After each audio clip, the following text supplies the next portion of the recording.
आज हम करेंगे एक्सरसाइज 1.2 का क्वेश्चन नंबर 2, जिसका फर्स्ट पार्ट हमारे पास है। तो इसकी स्टेटमेंट क्या है, रीड कर लेते हैं। Find the LCM and HCF of following pairs of integers and verify that LCM and multiply HCF equals to product of two numbers. तो प्रोडक्ट ऑफ टू नंबर्स यानी कि हमारे पास यहाँ पे टू नंबर्स गिवन हैं, तो हम उन्हीं टू नंबर्स की प्रोडक्ट करने जा रहे हैं और उन्हीं का एलसीएम और उन्हीं का एचसीएफ देखने जा रहे हैं। तो देखिए एचसीएफ और एलसीएम का कंसेप्ट क्या होता है ये मैं आप सभी को अभी बताती हूँ।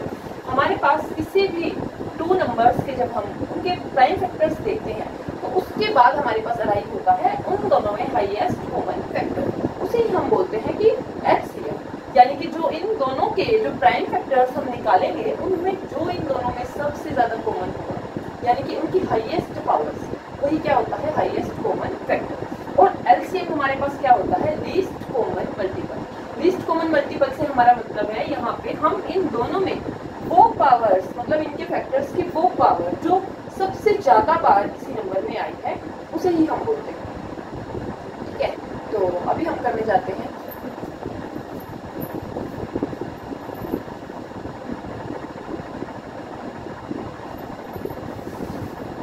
हेलो स्टूडेंट्स, आज हम सभी करते हैं एक्सरसाइज 1.2 का क्वेश्चन नंबर 2 का फर्स्ट पार्ट, जहाँ पे हमें ये कह रहा है कि एलसीएम और HCF following pairs of integers का फाइंड कीजिए और इनकी ये product LCM multiply HCF equals to product of two numbers से प्रूव करना है। तो देखिए मेरे पास टू नंबर्स गिवन है, मैं इनके फटाफट से प्राइम फैक्टर्स करके देख लेती हूँ। तो मेरे पास 26 दिया हुआ है और देखिए जैसा कि मैं हर क्वेश्चन को करते टाइम आपको बता रही हूँ बच्चों की 26। अब देखो आपके पास नंबर है, नंबर आप बताइए इवन है या ऑड है। इवन नंबर है तो ऑब्वियस सी बात है, इवन नंबर है तो ये 2 से डिवाइड होगा।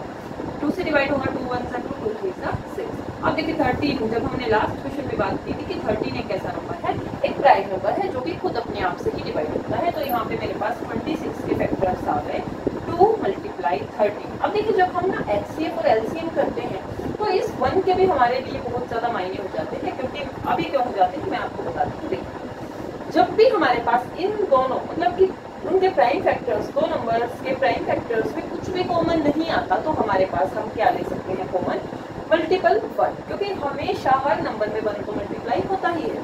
तो यहाँ पे हम ऐसे लिख लेते हैं 26 के फैक्टर्स आए, वो भी प्राइम फैक्टर्स आए। ऐसे ही मैं 91 के प्राइम फैक्टर्स कर लेती हूँ 91।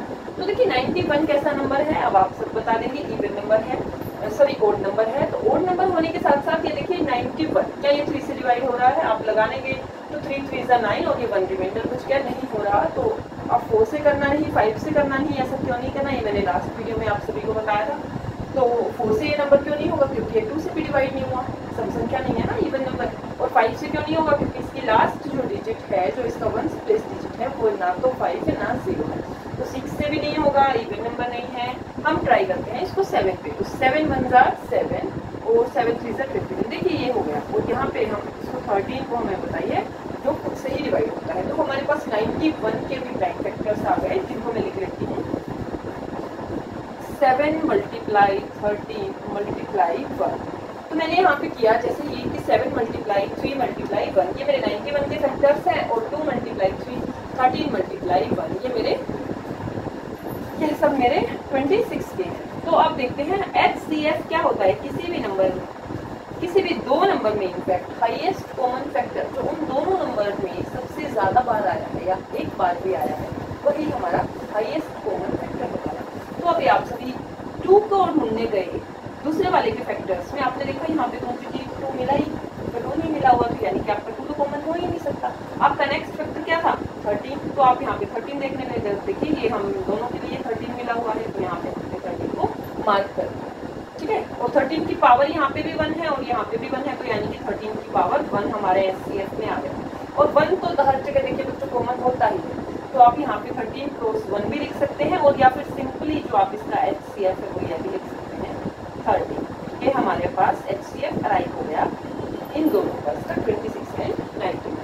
तो अब हम इन दोनों के लिए की एलसीएम निकालते हैं। देखिए बच्चों एलसीएम के लिए आपको बहुत सारे टीचर्स सब तरह से मेथड्स बताते हैं, मैं भी बता सकती हूँ कि 26 और 91 की आप एलसीएम जैसे आपने इन फैक्टर्स से देखे हैं, तो कोई भी ऐसे नंबर्स जो आए हुए हैं इनके फैक्टर्स में आप उनकी हाईएस्ट पावर्स लिखते जाइए, आपका एलसीएम आ जाएगा। एक काम करते हैं, मैं आपको एक मेथड बताती हूँ। अगर आपको प्रॉपर एलसीएम दो नंबर्स का निकालना है तो बहुत ईजी मेथड है, अगर ईजी लगे तो प्लीज कमेंट करके बताइएगा।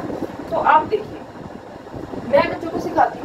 एलसीएम लेने में अगर आपको कंफ्यूजन है तो आप इस तरीके से दोनों नंबर्स का एलसीएम लीजिए। जो भी आपके दो नंबर गिवन है आप उन दोनों को यहाँ पे लिख लीजिए, ठीक है। जैसे हम इनके प्राइम फैक्टर्स करते हैं, फैक्टर्स निकालते हैं, ऐसे ही हम इन दोनों को इकट्ठा, आप देखिए क्या कोई ऐसा कॉमन टेबल था जिससे ये दोनों डिवाइड हो रहे थे? तो नहीं, शायद, क्योंकि ये इवन नंबर है और ये ऑड नंबर है, तो दोनों किसी एक टेबल से तो डिवाइड नहीं हो सकते।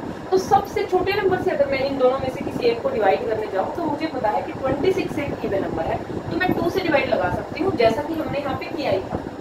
इकट्ठा करने का क्या एम है, अभी जब लास्ट में मैं आपको आंसर बताऊंगी एलसीएम निकाल के, तब आपको ठीक लगेगा। तो आप देखिए 26 को 2 13 पे डिवाइड करता है, 91 को ये डिवाइड नहीं करता, तो ये 91 हम ऐसे ही उतार देते हैं, ठीक है। तो अब हम देखते हैं कि कौन सा छोटा नंबर है इन दोनों को जो डिवाइड करेगा। 13 को तो देखिए खुद 13 ही डिवाइड करेगा, पर 91 को क्या 13 से पहले कोई नंबर डिवाइड कर सकता है? तो देखिए किया था ना अभी हमने, तो 7।